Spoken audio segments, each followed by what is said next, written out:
Bonsoir, mesdames, messieurs, et bienvenue à cette édition d'information du soir sur CamNews 24 et IDFM, en direct de Garoua. Littérature, dédicace à l'Agdo d'un nouveau roman intitulé Le Grand Nord oublié. Pour la circonstance, élèves, enseignants et autorités religieuses ont partagé ces moments d'échange intellectuel consacrant l'importance de la littérature dans l'épanouissement culturel et éducatif de la communauté. État civil, 142 millions de francs CFA pour l'établissement des actes de naissance de 14 222 enfants. C'est la teneur des contrats signés entre le ministère de la Promotion de la Femme et de la Famille et 12 municipalités du Cameroun à l'effet de donner une existence légale à ces nombreux enfants sans identité. Voilà pour la vitrine de ce soir. Bienvenue aux informations de la soirée sur CamNews 24 ITFM, mesdames, messieurs. Nous vous le disions, littérature, la salle des actes de la commune de Lagdo a servi de cadre à la dédicace de l'ouvrage intitulé Le Grand Nord oublié de Cyril Bambolé. Élèves, enseignants et autorités religieuses se sont donc rassemblés pour célébrer évidemment ces moments privilégiés de partage intellectuel, témoignant ainsi de l'importance de la littérature dans l'épanouissement culturel et éducatif de la communauté. Reportage Hervé Godoué. La salle des actes de la commune de Lagdo a vibré au rythme des mots et des émotions lors de la cérémonie de dédicace du livre Le Grand Nord oublié, écrit par Cyril Bambolé. À partir de 10h, un public chaleureux s'est rassemblé pour célébrer cette œuvre qui promet d'éclairer les réalités souvent négligées du Grand Nord. L'événement a débuté avec un accueil chaleureux où l'auteur a pris le temps de remercier tous les participants pour leur présence et leur soutien. Les habitants présents ont eu l'opportunité d'exprimer leur satisfaction et leur enthousiasme face à cette initiative littéraire. Avec le micro en main, plusieurs d'entre eux ont partagé leurs impressions sur le livre et l'impact qu'il pourrait avoir sur la communauté. Une activité à saluer parce que écrire aujourd'hui c'est un art et c'est pas de n'importe qui. Donc j'encourage l'auteur qui a su attirer l'attention de la jeunesse surtout. Et c'est vraiment une œuvre qui est encouragée. Malheureusement aujourd'hui beaucoup ne lisent pas. La lecture est dans les oubliés. L'écriture sur le plan de la littérature. Quand on était plus jeune, quand on était au secondaire ou bien à l'université, nous n'avions généralement pas l'occasion de rencontrer les fils issus du Septentrion qui viennent parler donc aux gens du Septentrion. Aujourd'hui, on a donc eu cette opportunité exceptionnelle d'avoir un fils de la localité qui est allé faire des études, qui a appris quelque chose, l'art de lier le bois au bois, qui est donc revenu parmi les siens et présenter donc un ouvrage. Et cet ouvrage parle donc de la problématique du développement du Grand Nord. Et le titre même est très interpellateur.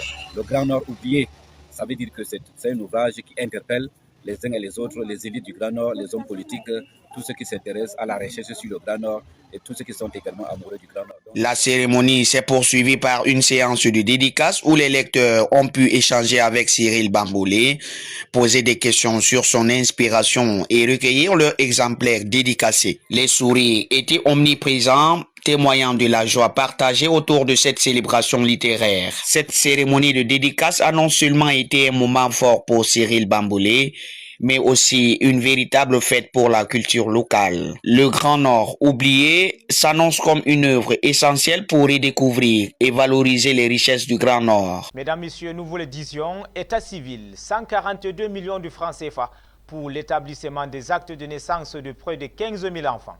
C'est la teneur des contrats signés entre le ministère de la Promotion de la Femme et de la Famille et 12 municipalités du Cameroun à l'effet de donner une existence légale à ces nombreux enfants sans identité.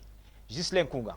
La question des enfants dépourvus d'acte de naissance constitue un casse-tête pour le gouvernement camerounais. C'est ainsi que le ministère de la Promotion de la Femme et de la Famille s'active au quotidien à l'effet de réduire ce phénomène qui malheureusement persiste depuis plusieurs années déjà. Pour y contribuer, Marie-Thérèse Abenondoa et 12 municipalités ont signé au fin décembre 2024 des contrats visant à faciliter l'enregistrement de 14 222 enfants à l'état civil. Pour la cause, un nouveau financement de plus de 142 millions de francs CFA a été mis à la disposition des communes par le ministère de la Promotion de la Femme et de la Famille, répartis sur 7 régions du pays, dont l'extrême nord, le nord, la Damawa, l'ouest, le sud, le sud-ouest et le centre. Cette dynamique gouvernementale enclenchée depuis quelques années déjà s'inscrit dans l'engagement de l'État à donner une existence légale à ces nombreux enfants sans identité. C'est une continuation d'une activité entreprise depuis 2019 par mon département ministériel pour réduire un bon nombre d'enfants fantômes.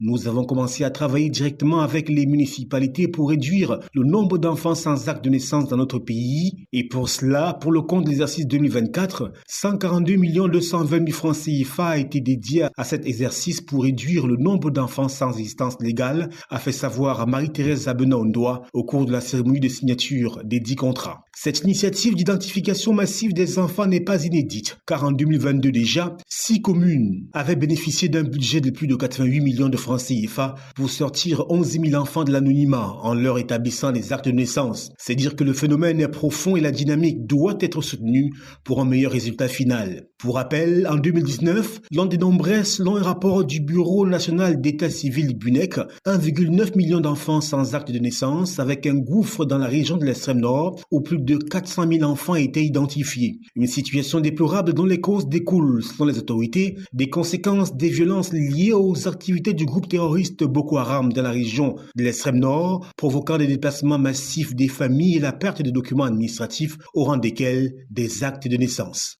Le sous-préfet El Hadj Moussa vient d'effectuer une descente remarquée au sein des établissements scolaires de la ville de Lagdo.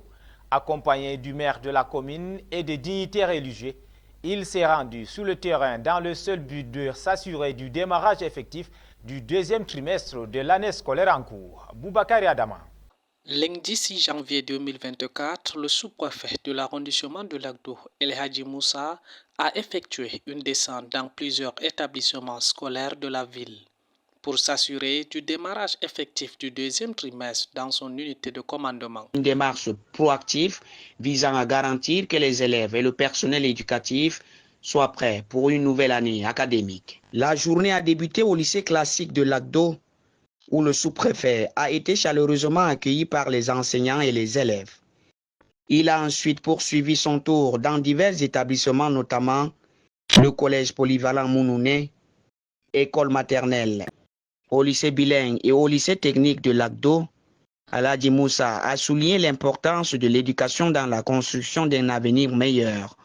La visite s'est poursuivie dans une école privée catholique avant de chuter au collège franco-arabe, à l'école primaire de Ourekessoum, siège de la même localité, et à l'école publique bilingue. Accompagné du maire de la commune de Lagdo, Aruna Damatal, ainsi que des forces de maintien de l'ordre, en vue de s'assurer l'effectivité de la rentrée scolaire. Au terme de cette descente, nous pouvons dire que la rentrée, bien que timide, est effective dans toutes les écoles de la ville et les établissements scolaires secondaires de la ville de Lagdo. En mettant l'accent sur la responsabilité collective envers l'éducation des jeunes générations, cette initiative souligne la volonté des autorités locales d'œuvrer pour un avenir meilleur. Amélioration du secteur de transport. Le Cameroun annonce le renouvellement de sa ligne ferroviaire nationale en cette année 2025. Les travaux concernent notamment les lignes de chemin de fer Bela-Bongaoundéré et Douala-Yaoundé. Plus de détails avec Sobel Apollinaire Bon. Le renouvellement de la ligne ferroviaire nationale du Cameroun prévu pour 2025 concerne plusieurs axes importants. Tout d'abord, le projet régional pour l'amélioration de la performance du corridor rail route Douala-N'Djamena qui vise à renforcer les échanges commerciaux et les déplacements des personnes entre le Cameroun et le Tchad. Ensuite, les lignes de chemin de fer Bela-Bongaoundéré et Douala-Yaoundé seront également renouvelées. La section Bela-Bongaoundéré, qui compte 9 gares et 8 cantons de voie unique, sera conçue avec des caractéristiques modernes pour améliorer la sécurité et la rapidité des déplacements. Les travaux devraient commencer au second semestre de 2025 selon les services compétents du ministère en charge des transports au Cameroun. Ce projet s'inscrit dans le cadre de la modernisation du secteur ferroviaire au Cameroun qui vise à améliorer les infrastructures et les services de transport ferroviaire dans le pays. Le gouvernement camerounais a déjà obtenu un prêt de l'Agence française de développement d'un montant de près de 110 milliards de francs CFA pour le financement du dit projet. En sport, Gazelle Football Academy et Coton Sport de Garoua jouent respectivement ce dimanche à Yaoundé et Mouda. Les deux équipes du Septentrion sont arrivées dans le même bus vendredi en début de matinée. Deuxième au classement, Gazelle FA affronte PW de Bamenda à Mouda. Et Coton joue avec le canon sportif de Yaoundé dans un duel qualifié de classico. Les enjeux de cette 7e journée, c'est avec Ali Jida et Michel Ateba. Après le faux départ la semaine dernière, les deux représentants du Nord sont finalement arrivés dans le Grand Sud. Deuxième au classement, Gazelle FA de Garoua joue son match de 7e journée ce dimanche contre Yon Sport Academy, la Lanterne Rouge. Jusqu'ici, le club de Garoua affiche un bilan flatteur pour ce début de saison. Gazelle, c'est 3 victoires, 2 scores de parité et une maigre défaite. En face, Yon Sport Academy, aucune victoire depuis le coup d'envoi du championnat, 2 scores de parité et 4 défaites. Une victoire des nordistes les propulserait au perchoir en cas de faux pas du leader Colombe du Djaï Lobo ce dimanche. Mais l'affiche de cette journée met aux prises le canon sportif de Yaoundé 3e au classement avec 11 points, à Coton Sport de Garoua 7e avec 9 points et à 5 longueurs du leader. Qualifié de classico grâce au palmarès des deux clubs, c'est aussi les retrouvailles entre Minkrio Biroué, l'entraîneur intérimaire de Coton, et son ancien club, le canon sportif de Yaoundé. Une victoire des Galactiques du Nord serait synonyme d'entrer dans le top 5 du championnat. Ce samedi, Aigle de Nkonsamba, avant-dernier au ranking, reçoit la Dynamo sportive de Douala. Dimanche, l'on suivra aussi Stade Renard contre Fauve Azur de Yaoundé, Colombe de Djaïlobo, Bamotos de Mbouda, les As de Douala, Panthère Sportive d'Undé, PWD de Bamenda, l'Union Sportive de Douala et enfin à Limbe, Victoria United contre AS Fortuna de Yaoundé.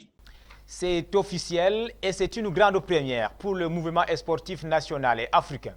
Le Cameroun va organiser la Coupe du Monde de Nambudo en 2026. L'information est de la World Nambudo Federation en abrégé WNF. Michel Ateba et Ali Jida.